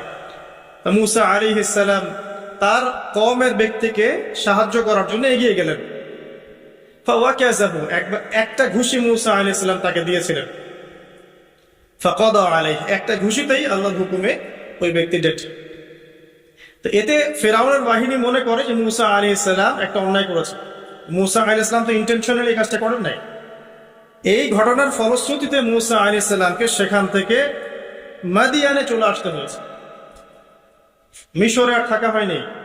মাদিয়ানে এসে শুআয়ব আলাইহিস সালামের মেয়েকে বিয়ে করার পর তিনি সেখানে প্রায় 10 বছর অবস্থান করেছেন। এখন 10 বছর পর আল্লাহ রাব্বুল আলামিন তাকে বলছেন, তুমি ফিরআউনের কাছে যাও, তুমি নবী, এবং তাকে ইসলামের দাওয়াত। ইযহাবা ইলা ফিরআউনা ইন্নাহু তাগা, তুমি এবং হারুন দুইজন ফিরআউনের কাছে যাও এবং জেনে রাখো যে সে সীমা লঙ্ঘন করেছে। কিন্তু ফাকুলা লাহু কাওলান লাইয়িনা, ফিরআউনের সাথেও একটু নরম স্বরে কথা বলো, কারণ দাওয়াত দিতে হলে মানুষের সাথে নরম স্বরে কথা বলতে হয়। এখানে খেয়াল করে দেখেন, ফিরআউনের সংশোধনের জন্য আল্লাহ রাব্বুল আলামিন নবী মুসা আলাইহিস সালাম এবং হারুন আলাইহিস সালামকে পাঠাচ্ছেন এই মর্মে ওহী করে যে তোমরা ফিরআউনের কাছে যাও, তাকে ইসলামের দাওয়াত দিও, কিন্তু তার সাথে নরম সুরে কথা বলো। ফাকুলা লাহু কাওলান লাইয়িনা, তার সাথে নরম ভাবে কথা বলো। লাআল্লাহু ইয়াতাযাক্কারু আও ইয়াখশা, হয়তোবা সে উপদেশ গ্রহণ করবে এবং আমাকে ভয় করবে। আমি বলছি, ফিরআউন পৃথিবীর সবচাইতে উদ্ধত, অহংকারী এবং কাফের মানুষ। তার ব্যাপারে দাওয়াত দেওয়ার সময় এই নসিহত। তাহলে আমরা যারা মুসলিমদের মধ্যে দাওয়াতি কাজ করি বা একে অন্যের ভুল সংশোধনের চেষ্টা করি, তাদের ভাষা কেমন হওয়া উচিত, পদ্ধতি কেমন হওয়া উচিত? আর কোনো দলিলের প্রয়োজন আছে? মানে ভুল সংশোধনের নবমী একটা পদ্ধতি থাকে, এটা বাদ দিয়ে আমরা এখন ভুল সংশোধনের অনলাইনেই পদ্ধতি গ্রহণ করেছে, যেখানে একজন ব্যক্তিকে নিয়ে এসে কাপড় চোপড় খুলে ওয়াশিং মেশিনে ঢুকিয়ে দেওয়া এবং পিছনে লেগে থাকে কিছু আহলুল কমেন্ট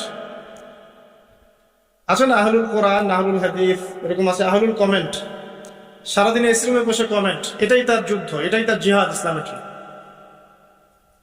এটা খুব সহজ যে আপনি ভরপেট খাবেন, রিল্যাক্সে বাসায় থাকবেন, এসি রুমে বসবেন, মোবাইলটা হাতে নেবেন, অনলাইনে ঢুকবেন, লাইক করবেন, শেয়ার দিবেন, কমেন্ট করবেন। এটা খুব সহজ। বাট উম্মার জন্য কনস্ট্রাকটিভ কাজ করা এত সহজ নয়, একটা বই লেখা এত সহজ নয়, একটা লেকচার কোয়ালিটিপূর্ণ দেওয়া এত সহজ নয়, হাজার মানুষের সামনে দাঁড়িয়ে ইসলামের কথা বলা এত সহজ নয়, এবং যুগ উপযোগী ভাবে ইসলামকে রিপ্রেজেন্ট করা যাতে করে ওই যুগের মানুষ সেটাকে গ্রহণ করে, কাজগুলো এতটাও সহজ নয়। ভুল ধরা সহজ, সমালোচনা করা সহজ, অনলাইনে কমেন্ট করা সহজ। তো বুদ্ধিবৃত্তিক এই পরিবর্তন যতদিন পর্যন্ত আমাদের এই যুব সমাজের আসবে না, সুদূর প্রসারী উম্মার খেদমত, এটা আমার মনে হয় আকাশ কুসুম কল্পনা। ফেরাউনকে দাওয়াত দেওয়ার জন্য মুসা আলাইহিস সালাম এবং হারুন আলাইহিস সালামকে পাঠানো হচ্ছে, বলা হচ্ছে এই মর্মে, ইযহাবা ইলা ফিরআউন, তোমরা দুজন ফেরাউনের কাছে যাও, ফাকুলা লাহু কাওলান লাইয়িনা, তার সাথে নরম সুরে কথা বলো, লাআল্লাহু ইয়াতাযাক্কারু আও ইয়াখশা, হয়তোবা সে উপদেশ গ্রহণ করতেও পারে অথবা আল্লাহকে ভয় করতেও পারে। আল্লাহ পাক কিন্তু ভালো করেই জানেন সে করবে না, আল্লাহ তো ভবিষ্যৎ জানেন, তারপরে আল্লাহ পাক এই হুকুম করছেন। সেম হুকুম নবী সাল্লাল্লাহু আলাইহি ওয়াসাল্লামের ক্ষেত্রেও, ফাযাক্কির ইন্নামা আনতা মুযাক্কির, আপনি উপদেশ দিন, আপনি উপদেশ দাতা মাত্র, লাস্তা আলাইহিম বিমুসাইতির, আপনি মানুষের উপর দারোগা নন, একজন লাঠির ভয় দিয়ে কর্কশ ভাষায় কথা বলে ডমিনেট করে তাকে হক মানতে বাধ্য করতে হবে, এটা ইসলাম শেখায় না। লাস্তা আলাইহিম বিমুসাইতির, ফাযাক্কির ইন নাফাআতিয যিকরা, আল্লাহ বলেন উপদেশ দাও তুমি, উপদেশ যদি কাজে আসে, সায়াযাক্কারু মান ইয়াখশা, যারা আল্লাহকে ভয় করে তারা শীঘ্রই উপদেশ গ্রহণ করে, ওয়া ইয়াতাজান্নাবুহাল আশকা, এবং যারা পাপী সীমালঙ্ঘনকারী তারা করবে না। সিম্পল। প্রত্যেক নবীর ব্যাপারে এই দাওয়াতটাই ছিল। যাই হোক, আমাদের আগে দাওয়াতি কাজের ক্ষেত্রে সমালোচনার সুস্থ সংস্কৃতি শেখা উচিত, এতে করে ইনশাআল্লাহ তাআলা উম্মার কল্যাণ হবে। অন্যথায় উম্মার কল্যাণ করতে গিয়ে আমরা অকল্যাণ করে ফেলতে পারি অদূরদর্শিতাবশত, যেটা আমরা বুঝতেও পারছি না। আল্লাহ পাক আমাদেরকে বোধ শক্তি এবং দূরদর্শিতা দান করুন, আমিন। আসুন, এবার ফেরাউন কি করলো? ফেরাউন কাউন্টার প্রশ্ন করা শুরু করলো, আমি তো জানি আমি ছাড়া কোনো ইলাহ নাই, আমি তো জানি আনা রাব্বুকুমুল আ'লা, এটা কোন রবের কথা বলছে? মুসা আলাইহিস সালাম বলছেন, আমি সেই রবের কথা বলছি যেই রব আসমান সৃষ্টি করেছেন, জমিন সৃষ্টি করেছেন, যার কাছে তোমাকেও ফিরে যেতে হবে, যিনি ছাড়া কোনো ইলাহ নাই, যিনি কোনো কিছু ভুলে যান না। এখানে আছে সেই আয়াতটা, মিনহা খালাকনাকুম ওয়া ফিহা নুঈদুকুম ওয়া মিনহা নুখরিজুকুম তারাতান উখরা, সূরা তাহার মধ্যে আছে, পড়ে দেখবেন। তো এক কথায় ফেরাউন দাওয়াতের প্রথম দিকে মোটেই মুসা আলাইহিস সালামকে পাত্তা দিল না। তখন মুসা আলাইহিস সালাম বলছেন, আমি কি তোমাকে বড় কোনো নিদর্শন দেখাবো না? ফেরাউন বলছে, দেখাও দেখি কোন নিদর্শন আছে তোমার। মুসা আলাইহিস সালাম লাঠি ছুঁড়ে মারলেন, সাপ হয়ে গেল। এই দৃশ্য দেখে ফেরাউন ভয়ে আঁতকে উঠেছিল। কিন্তু তার চারপাশে যে জাদুকররা ছিল বা সভা পর্ষদ, হারুন, এই হামান, করুন, এই যে যারা, হ্যাঁ, কারুন হামান যেটাকে আমরা বলি আর কি, কারুনের ধনভাণ্ডার, হামান ছিল সে কি রাজমিস্ত্রি, ইঞ্জিনিয়ার। তো তারা পরামর্শ দিচ্ছে যে মুসা আলাইহিস সালামের এই বিষয়গুলো জাদু ছাড়ার কিছুই নয়, আপনি বরং একটা কাজ করেন, দেশের সমস্ত জাদুকরদেরকে এক জায়গায় একত্রিত করেন, করে মুসার সাথে একটা মোনাজারা হবে, জাদুর মোনাজারা, দেখি কার জাদু বেশি শক্তিশালী। সেই মতো কাজ করা হলো, একটা বিশাল ময়দানে একত্রিত হলেন তারা। প্রথমে জাদুকর লাঠি ছুঁড়ে মারলো, জাদুকরদের লাঠিও সাপ হয়ে গেল, চোখের ভেলকি। এটা আল্লাহ পাক বলেছেন এটা সিহরুন আযীম, তারা একটা বিশাল জাদু করছে। আর জাদুবিদ্যা সত্য, সুলাইমান আলাইহিস সালামের সময়ও জাদুবিদ্যার ব্যাপক চর্চা হয়েছে। ঠিক আছে, তো জাদু থেকে বাঁচার জন্য কি করবেন সেটা বলে দেই। প্রত্যেক ফরজ নামাজের পর যে জিকির আজগার গুলো আছে এগুলো ছাড়বেন না। সকাল সন্ধ্যায় যে দোয়াগুলো আছে এগুলো ছাড়বেন না। এই দোয়াগুলো শেখার সবচেয়ে বেস্ট একটা বই হচ্ছে হিসনুল মুসলিম। এই বইটা বাসায় মুখস্থ করে ফেলেন। কারণ জাদু সত্য, একবার আক্রান্ত হয়ে গেলে কিন্তু সমস্যা। জাদু সত্য, চোখের বদনজরও সত্য। চোখের বদনজর সত্য। জাদুর মধ্য দিয়ে স্বামী স্ত্রীর সম্পর্কের বিচ্ছেদ ঘটানো সম্ভব, কারো ক্ষতি করা সম্ভব। হিংসা সত্য, হিংসার ফল সত্য। যে ব্যক্তি হিংসা করে তার আমল নামের নেকিগুলো এমনভাবে পুড়ে যায়, ঠিক যেমন করে কাঠে আগুন দিলে কাঠ পুড়ে যায়। সবচেয়ে বেস্ট অপশন, যদি কিছু পারেন না পারেন, সকাল সন্ধ্যায় 3 বার করে সূরা ইখলাস, 3 বার সূরা ফালাক, 3 বার সূরা নাস পড়বেন, ইনশাআল্লাহ যথেষ্ট, ইনশাআল্লাহ। আর প্রত্যেক ফরজ নামাজের পরে আয়াতুল কুরসি, রাতে শোয়ার সময় আয়াতুল কুরসি এবং সূরা বাকারার শেষের 2 আয়াত বা 3 আয়াত, ইনশাআল্লাহ আপনি সেফ থাকবেন। তো এটা এই জন্য বললাম যে এখন কিন্তু বাংলাদেশের প্রেক্ষাপটে জাদুবিদ্যার চর্চা হচ্ছে। দেখবেন তান্ত্রিক, কবিরাজ অনেক বের হয়েছে, পোস্টারিং করে করে, মানে স্বামী স্ত্রী বিচ্ছেদ করানো হয়, প্রেমের সম্পর্ক জোড়া লাগানো হয়, এই করা হয়, সেই করা হয়। এগুলো ডেকে ডেকে মানুষকে আর ইমান হারা করছে। কেউ যদি জাদু চর্চা করে নিঃসন্দেহে সে কাফের হয়ে যাবে। এবং ইসলামের বিধান কিন্তু মৃত্যুদণ্ড। ইসলামিক খেলাফা যদি থাকতো, ইসলামিক যে শাসন যেটাকে বলা হয়, এখানে কিন্তু এই জাদুবিদ্যার চর্চার শাস্তি মৃত্যুদণ্ড।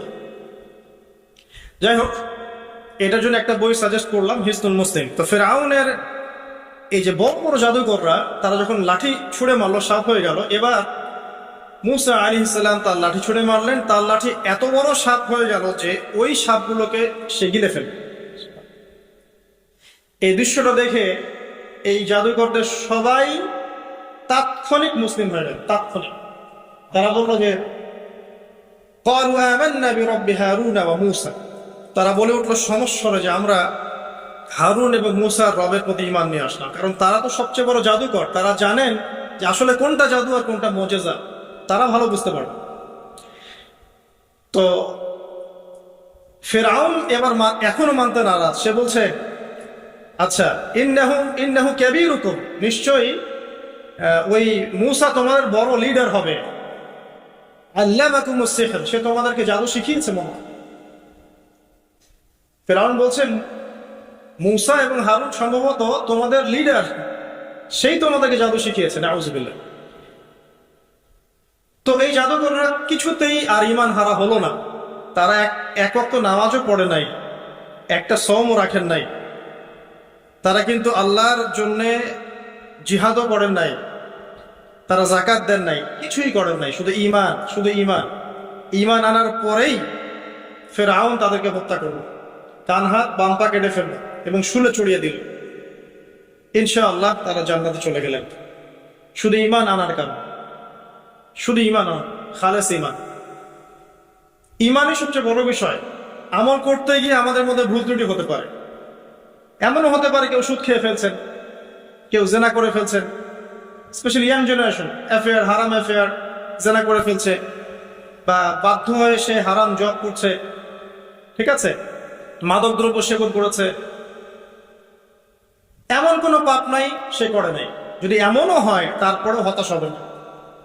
আল্লাহ রাব্বুল আলামিন আপনার খালেস ঈমান যদি আপনি নিয়ে আসতে পারেন, তওবা করে ফিরে আসতে পারেন, আল্লাহ পাক মুহূর্তের মধ্যেই সমস্ত গুনাহ তো মাফ করে দিবেন ইনশাআল্লাহ, গুনাহগুলোকে নেকি দিয়ে পরিবর্তন করে দিবেন ইনশাআল্লাহ।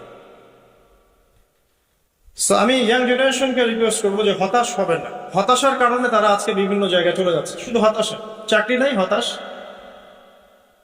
গার্লফ্রেন্ডের সাথে বনিবনা হচ্ছে না হতাশ, তারপরে বাসা থেকে প্রেশার দেওয়া হচ্ছে হতাশ, কবে কামাই করবি, কবে খাওয়াবি হতাশ, চাকরি একটা ভালো রেজাল্ট হচ্ছে না হতাশ। মানে হতাশাই কিন্তু মূল কারণ। ফ্রাস্ট্রেটেড তারা লাইফটার প্রতি, দূর, লাইফে কিছুই করতে পারতেছে, চারদিক থেকে প্রেশার। তখন তারা হতাশ হয়ে বিভিন্ন খারাপ পথে পা বাড়াচ্ছে। তো হতাশা দূর করার জন্য একটা বিষয় যথেষ্ট, সেটা হলো আপনি আল কোরআনের কাছে আসেন এবং 5 ওয়াক্ত নামাজ মসজিদে আদায় করেন।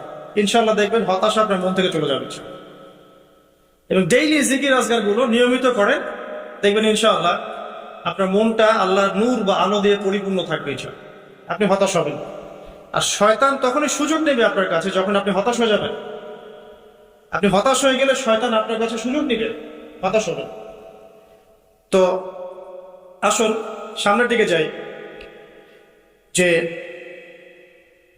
জাদুকররা যখন ইসলাম কবুল করলো, এরপরে নবী মুসা আলাইহিস সালাম ফেরাউনকে বারংবার দাওয়াত দিয়েছেন, বারংবার। কতবার সেটা আল্লাহ ভালো জানেন। বারংবার তাকে দাওয়াত দিয়েছেন, ফেরাউন তার দাওয়াত কবুল করেনি। যখন সে দাওয়াত কবুল করে নাই, মুসা আলাইহিস সালাম আল্লাহর কাছে দোয়া করতেন, একটা করে আযাব আসতো। একবার ব্যাঙের আযাব আসলো, একবার উকুনের, একবার ধরেন যে আপনার প্লেগ বা মহামারী, একবার রক্তের আযাব, হ্যাঁ, একবার ওই যে ফড়িং এর আযাব, মানে বিভিন্ন আযাব আসতে থাকে। যখনই কোনো আযাব আসে তখন ফেরাউন বলে যে হে মূসা, তুমি তোমার রবের কাছে দোয়া করো, যদি আযাব উঠিয়ে নেওয়া হয় আমরা মুমিন হয়ে যাব আর বনু ইসরায়েলকে ছেড়ে দিব। বনু ইসরায়েল কারা? যাদেরকে ফেরাউন দাস বানিয়ে রেখেছে। এই বনু ইসরায়েলদের সাথে ইউসুফ আলাইহিস সালামের সম্পর্ক আছে, ইয়াকুব আলাইহিস সালামের সম্পর্ক আছে, ঘুরে ফিরে ইব্রাহিম আলাইহিস সালামের সন্তান ইসহাক আলাইহিস সালামের ট্রাইবের সাথে মিলে যায়। ঠিক আছে? যারা প্রথমে থাকতেন প্যালেস্টাইনে, সেখান থেকে এই যে মিশরে চলে আসলেন, পরে তাদের হিস্ট্রি কি হলো আমরা সামনে জানবো। যখনই কোনো আযাব আসে তখন ফেরাউন মুসা আলাইহিস সালামকে বলে তুমি জাস্ট দোয়া করো আল্লাহর কাছে, আল্লাহ যেন আযাব উঠিয়ে নেয়, আমরা মুমিন হয়ে যাব। কিন্তু যখনই মুসা আলাইহিস সালাম দোয়া করেন, আযাব উঠে যায়, ফেরাউন আবার সীমা লঙ্ঘন করা শুরু করে। এই সিলসিলা চলতে লাগলো, চলতে চলতে চলতে এমন এক পর্যায়ে আসলো যে ফেরাউন সিদ্ধান্ত নিল ঠিক আছে, বনু ইসরায়েলকে আমরা সদল বলে শেষ করে ফেলব। কিভাবে? পরিকল্পনা করা হলো, ঠিক আছে বনু ইসরায়েলকে আমরা ছেড়ে দেই, মূসা তাকে নিয়ে যাক, যখন তারা লোহিত সাগরে পৌঁছাবে আমরা পিছন দিক থেকে ধাওয়া করে ওদেরকে পিছিয়ে দেব। এই ঘটনা আপনারা সবাই জানেন, কিন্তু এর পরে যা হতে যাচ্ছে এটা সবাই হয়তো জানেন। এবার আসেন, মূসা আলাইহিস সালাম বনু ইসরায়েলকে নিয়ে যাচ্ছেন, সামনে লোহিত সাগর, পিছনে ফেরাউনের বাহিনী ধাওয়া করছে। উদ্দেশ্য মূসা এবং বনু ইসরায়েল সবাইকে একসাথে শেষ করে ফেলা। আর বলে রাখি যে ফেরাউনের কাছে ছিল তৎকালীন সময়কার সবচেয়ে সেরা সেনাবাহিনী, সুপার পাওয়ার, এখনকার ওই যে ন্যাটো, রাশিয়া, চায়নার মতো আর। তো আল্লাহ রাব্বুল আলামিন পরিকল্পনা করেছেন এখানে কোনো একটা। মূসা আলাইহিস সালামের কওমের মানুষরা, কিছু কিছু মানুষ বলা শুরু করলো, ইয়া মূসা ইন্না লামুদরাকুন, হে মূসা আমরা তো ধরা পড়ে গেলাম, সামনে লোহিত সাগর, পিছনে ফেরাউন। মূসা আলাইহিস সালাম এইরকম অবস্থাতেও বলছেন কাল্লা, কখনো না, কোশ্চিন কালেও না, ইন্না রাব্বি মাইয়া সায়াহদিন, আমার সাথে আমার রব আছেন, তিনি আমাকে পথ দেখান। চিন্তা করতে পারেন, এই কথা কিন্তু আমাদের নবী একদিন বলেছিলেন, যখন আবু বকর সিদ্দিক রাদিয়াল্লাহু আনহুর সাথে তিনি গারে সাউরে আটকা পড়েছেন, আত্মগোপন করেছেন, এখন কাফেররা চারপাশ থেকে ঘিরে ফেলেছে। তখন আবু বকর রাদিয়াল্লাহু আনহু কি বলছিলেন? ইয়া রাসূলুল্লাহ, তারা তো আমাদেরকে দেখে ফেলবে, নিচে তাকাইলে দেখে ফেলবে। রাসূল সাল্লাল্লাহু আলাইহি ওয়াসাল্লাম কখনো না, কখনো না, লা তাহজান, তুমি দুশ্চিন্তা করো না, ইন্নাল্লাহা মা'ানা, আল্লাহ আমাদের সাথে আছে। এগুলো কিন্তু চারটাখানি কথা না। যখন আপনি বিপদে পড়ে একনিষ্ঠভাবে আল্লাহর প্রতি তাওয়াক্কুল করে খালি বলবেন যে হাসবি আল্লাহ ওয়া নি'মাল ওয়াকিল, আল্লাহ আমার জন্য যথেষ্ট, তিনি উত্তম কর্মবিধায়ক, আল্লাহ পাকের দায়িত্ব হয়ে যাবে আপনাকে সাহায্য করবে ইনশাআল্লাহ। কোনো টেনশন করবেন না। যখনই কোনো বিপদ আপদে পড়বেন, মন থেকে বলবেন হাসবি আল্লাহ ওয়া নি'মাল ওয়াকিল, অথবা হাসবুনাল্লাহ ওয়া নি'মাল ওয়াকিল, ইনশাআল্লাহ দেখবেন আল্লাহর সাহায্য নেমে আসবে। তো মূসা আলাইহিস সালাম এই কথা বললেন, বলা মাত্রই কি হলো? বলা মাত্রই আল্লাহ রাব্বুল আলামিন ওহী করলেন যে লাঠি তুমি ছুঁড়ে মারো। এখন মূসা আলাইহিস সালাম সেই লাঠি ছুঁড়ে মারলেন লোহিত সাগরে। একটা দুটো নয়, 12টা রাস্তা হয়ে গেল। এগুলো কোনো রূপকথা নয়, কিন্তু এটা বাস্তব, এটা হয়েছে পৃথিবী। একজন আলেম একটা কথা বলেছিলেন একদিন, যে আগে মানুষ যত বেশি আল্লাহর কাছাকাছি থাকতো আল্লাহ পাকের নুসরা মানে সাহায্য তত কাছে থাকত। যখন মানুষ আল্লাহ থেকে দূরে সরা শুরু করেছে, আল্লাহ পাকের নুসরাও আস্তে আস্তে আস্তে আস্তে শুরু হচ্ছে। এমনও হয়েছে এক সময় যে আসমান থেকে আল্লাহ পাক খাবার নাজিল করেছেন, এখন আপনি কল্পনা করতে পারছেন না। এমন হয়েছে এক সময় নেককার বান্দা হাত তুলে দোয়া করেছে, বৃষ্টি বর্ষণ শুরু হয়েছে। এখন সবাই মিলে আমরা ইস্তেসকার নামাজ পড়ছি, বৃষ্টি হচ্ছে না। না, আমাদের মন থেকে আল্লাহ পাক যত দূরে চলে যাচ্ছে গিয়েছেন, আল্লাহ পাকের নুসরা সাহায্য যে গায়েবী মাদাত, এটাও দূরে চলে যাচ্ছে। খেয়াল করে দেখবেন তো। 12টা রাস্তা হওয়ার পরে বনু ইসরাইল পার হয়ে গেল। এবার মুসা আলাইহিস সালামকে ধাওয়া করার জন্য ফেরাউন তার পুরো সেনাবাহিনী নিয়ে লোহিত সাগরে ঝাঁপ। এই ঘটনা আপনারা সবাই জানেন।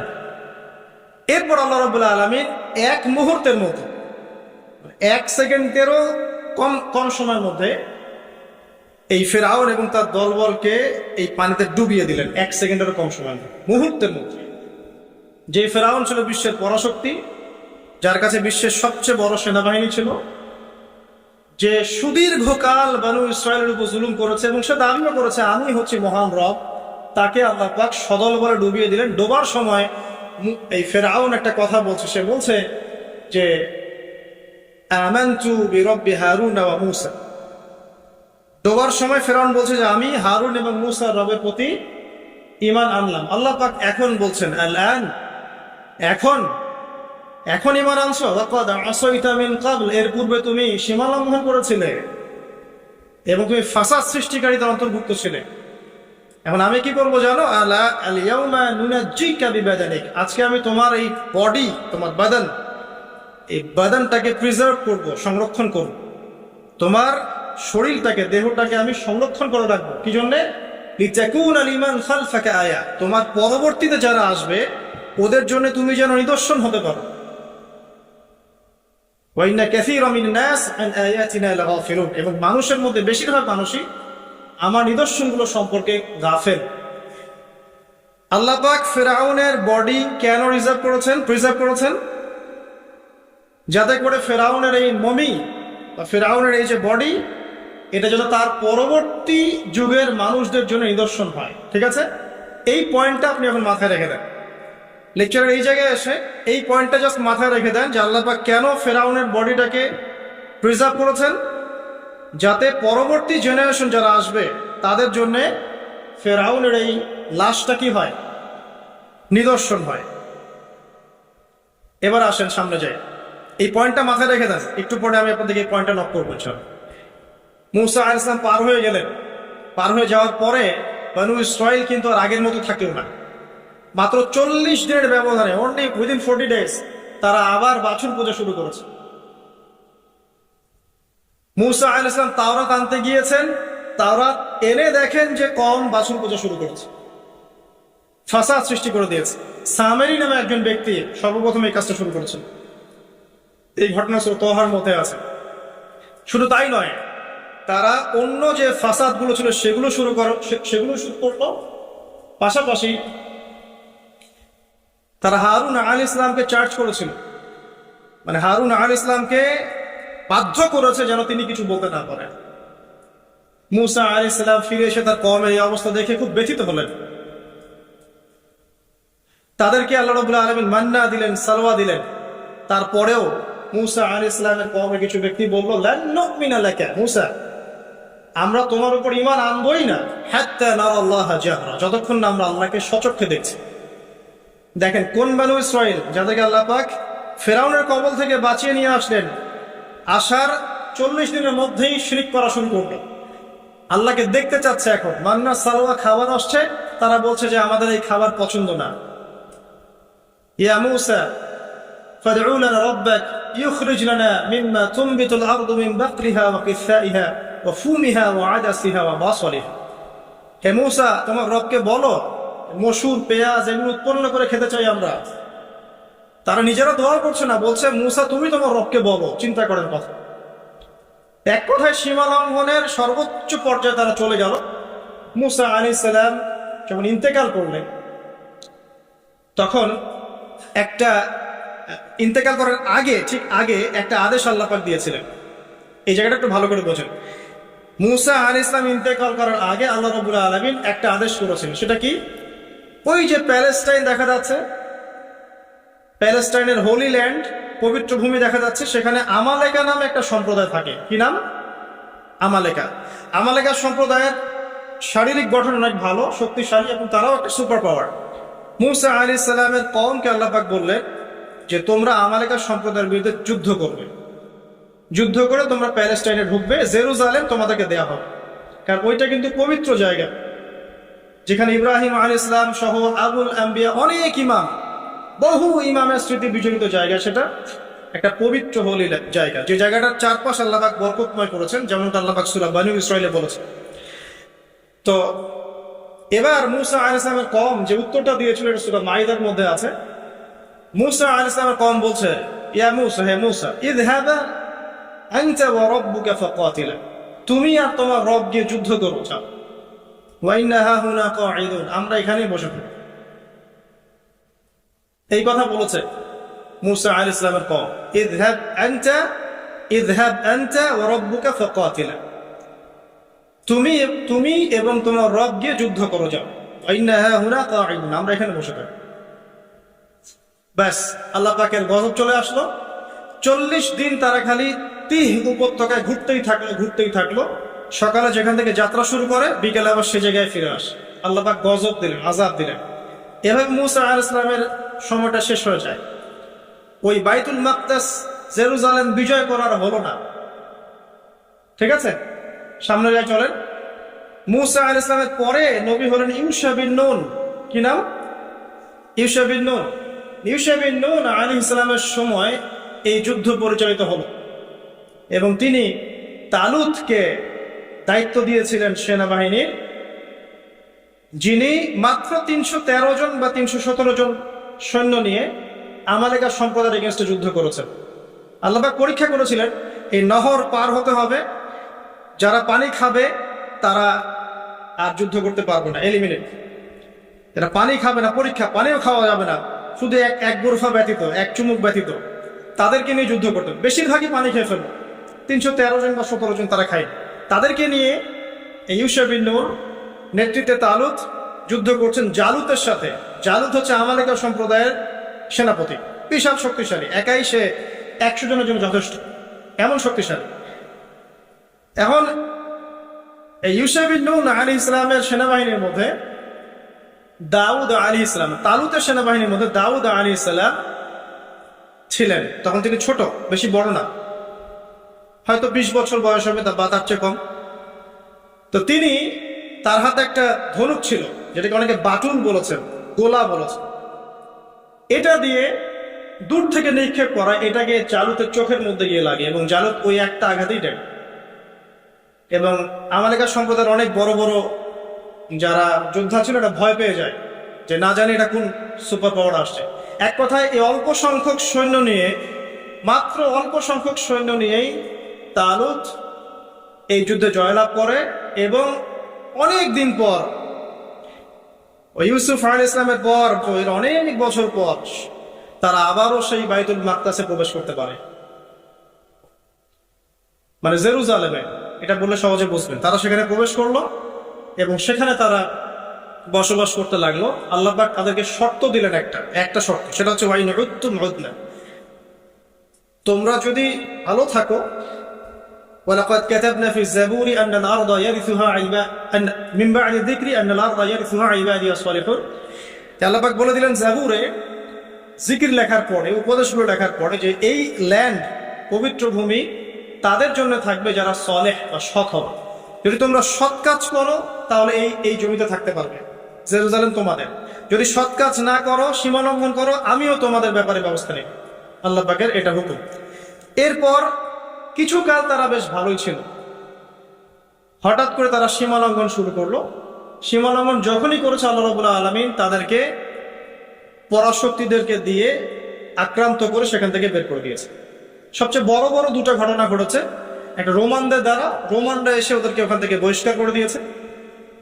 আরেকটা যে বুখত নাসর, তার দ্বারা পরবর্তীতে তিনি তাদেরকে এখান থেকে সীমা লঙ্ঘনের কারণে বের করে দাসত্ব শৃঙ্খলা আবদ্ধ করে ব্যাবিলনে নিয়ে আসেন, যে জায়গাটার নাম হচ্ছে ইস্পাহান। ইরানের যে পুরো কন্টিনেন্ট, এখানে ইস্পাহান নামে একটা জায়গা আছে, তো এখানে তারা চলে আসে। আমি বুঝতে চাচ্ছি, দেখেন তারা জেরুজালেমে প্রবেশ করলো, কিছুদিন থাকলো, যখনই তারা সীমা লঙ্ঘন করলো আল্লাহ পাক বের করে দিলেন বড় বড় দুইবার। এবার যখন দ্বিতীয়বার সীমা লঙ্ঘন করার পর তাদেরকে এই ব্যাবিলনে নিয়ে আসা হয়েছে, ইরাক, ইরান, ইস্পাহান এই কন্টিনেন্টে তারা এখন আবার দাস। বানু ইসরায়েলের দাসত্ব থেকে ওই জেরুজালেমের রাজত্ব, সেখান থেকে আবার দাস, এবার ব্যাবিলনে দাস। এখানে তারা চর্চা করছে।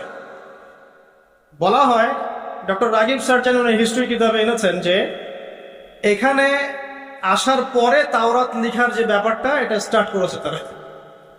মানে 400-500 বছর পর তাওরাত এইভাবে লেখা হয়েছে কাগজে কলমে। তার আগ পর্যন্ত কাগজে কলমে লিখতে পারেনি তারা। তাহলে কতটা বিকৃত এখানে সাধন হতে পারে এটা ভাবেন এখন তারা। একটা কথা বলা হয়নি যে এই দুইবার তাদেরকে বের করে দেওয়ার আগে দাউদ আলাইহিস সালাম কিন্তু ওই হোলি ল্যান্ড থেকে, জেরুজালেম থেকে এই পুরো ওয়ার্ল্ডকে রুল করেছেন। এবং দাউদ আলাইহিস সালামের পরে তার সন্তান সুলাইমান আলাইহিস সালাম, তিনিও কিন্তু এই জেরুজালেম থেকেই পুরো বিশ্বকে নেতৃত্ব দিয়েছেন। এবং তার শাসন ক্ষমতা ছিল অসাধারণ, অনন্য, এমন যে মুহূর্তে চোখের পলকের মধ্যে একটা রাজ্যের সিংহাসনকে তুলে নিয়ে আসতে পারে। একবার যে সাবার রানী বিলকিসের ঘটনা আছে, কি করেছে, সূর্যকে সেজদা করে, হুদহুদ পাখি খবর দিল। তো সুলাইমান আলাইহিস সালাম বলছেন যে কে আছো জিনদের মধ্যে, কে আছো ওই রানীর সিংহাসন তুলে নিয়ে আসতে পারবা? একজন বলছে যে আমাকে এতটুকু সময় দেন, আপনি বসবেন উঠবেন, এইটুকু সময়ের মধ্যে আমি নিয়ে চলে আসবো। আর একজন যার কাছে কিতাবের জ্ঞান ছিল, সে বলছে যে বসা ওঠা লাগবে না, আপনি চোখের পলক ফেলতে যতক্ষণ সময় লাগে এতটুকু সময়ের মধ্যে আমি তুলে নিয়ে আসবো সেই সিংহাসন। চিন্তা করতে পারেন কি পরিমাণ সুপার পাওয়ার ছিলেন সুলাইমান আলাইহিস সালাম? আপনি কি ভাবতে পারলেন? আজকে আমরা যে ক্ষমতা দাপটগুলো দেখাই সারা ওয়ার্ল্ড ওয়াইড, এগুলো সুলাইমান আলাইহিস সালামের সামনে কিচ্ছু না। জিন জাতি তার অনুকূলে, জিন জাতিকে তিনি কাজ করাতে পারেন, পাখির ভাষা বোঝেন, পিঁপড়ার ভাষা বোঝেন, হ্যাঁ, আংটি আছে তার, সিংহাসন, মুহূর্তের মধ্যে এখান থেকে ফ্লাই করে বিশ্বের এক প্রান্তে আবার এক প্রান্তে। এইরকম সুপার পাওয়ার ছিল সুলাইমান আলাইহিস সালাম।